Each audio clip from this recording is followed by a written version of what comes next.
दोस्तों नमस्कार। मेरा नाम गिरीश है। मैं आज आपको शिव की शादी की कथा सुनाने जा रहा हूँ। आप बड़े ध्यान से सुनना इस कथा को। भगवान शिव और पार्वती की शादी बड़े ही भव्य तरीके से आयोजित हुई। पार्वती की तरफ से कई सारे उच्च कुल के राजा महाराजा और शाही रिश्तेदार इस शादी में शामिल हुए, लेकिन शिव की ओर से कोई रिश्तेदार नहीं था, क्योंकि वे किसी भी परिवार से ताल्लुक नहीं रखते। आइए जानते हैं आगे क्या हुआ।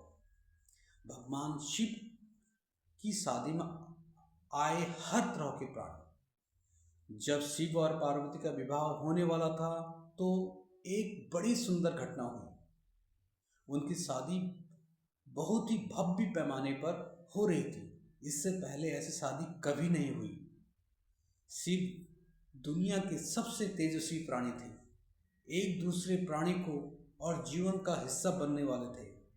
उनकी शादी में बड़े से बड़े और छोटे से छोटे लोग शामिल हुए। सभी देवताओं तो वहाँ मौजूद थे ही, साथ ही असुर भी वहाँ पहुँचे।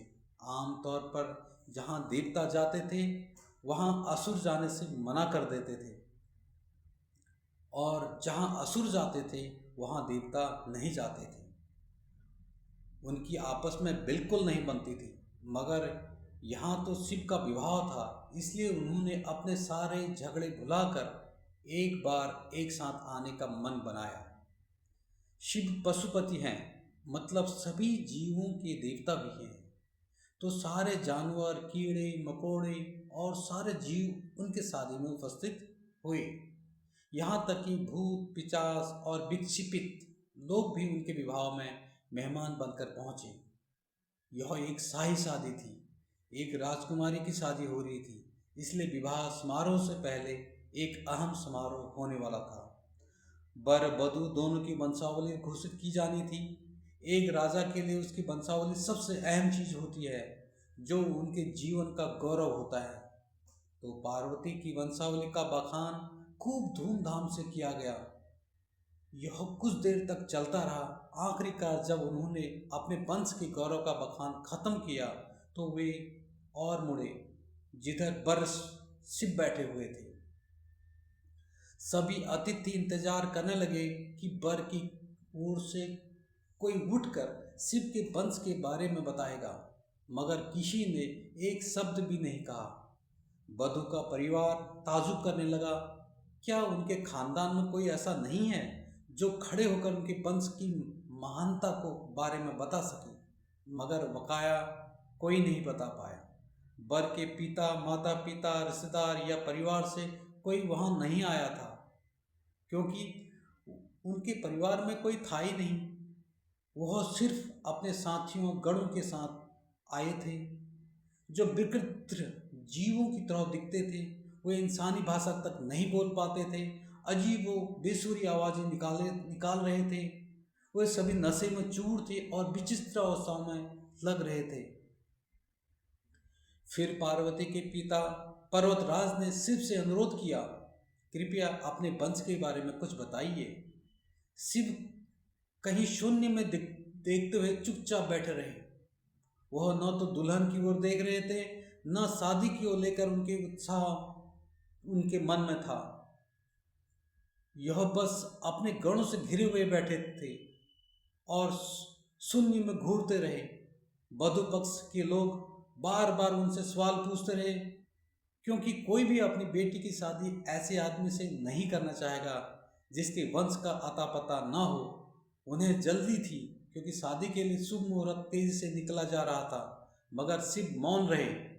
समाज के लोग, कुलीन राजा महाराजा पंडित बहुत घृणा से शिव की ओर देखने लगे और तुरंत फुसफुसाहट शुरू हो गई। इसका वंश क्या है? यह बोल क्यों नहीं रहा है? इसके परिवार में कौन कौन से लोग हैं? ये किस जाति का है जो अपने वंश के बारे में नहीं बता रहा है? अपने वंश के बारे में बताने में शर्म आ रही है। फिर नारद मुनि, जो उस सभा में मौजूद थे, तमाशा देखकर अपनी वीणा उठाई और उनकी ओर एक तार खींचते रहे। यह लगातार एक ही धुन बजाते रहे, टोइंग टोइंग टोइंग।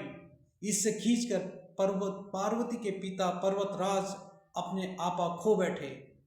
यह क्या बकवास है? हम वर की वंशावली के बारे में सुनना चाहते हैं, मगर वहाँ कुछ बोल क्यों नहीं रहे हो?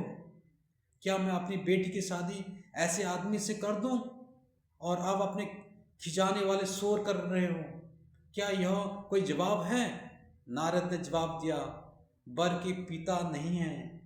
राजा ने पूछा, क्या आप यह कहना चाहते हैं कि इसके माता पिता कोई नहीं है?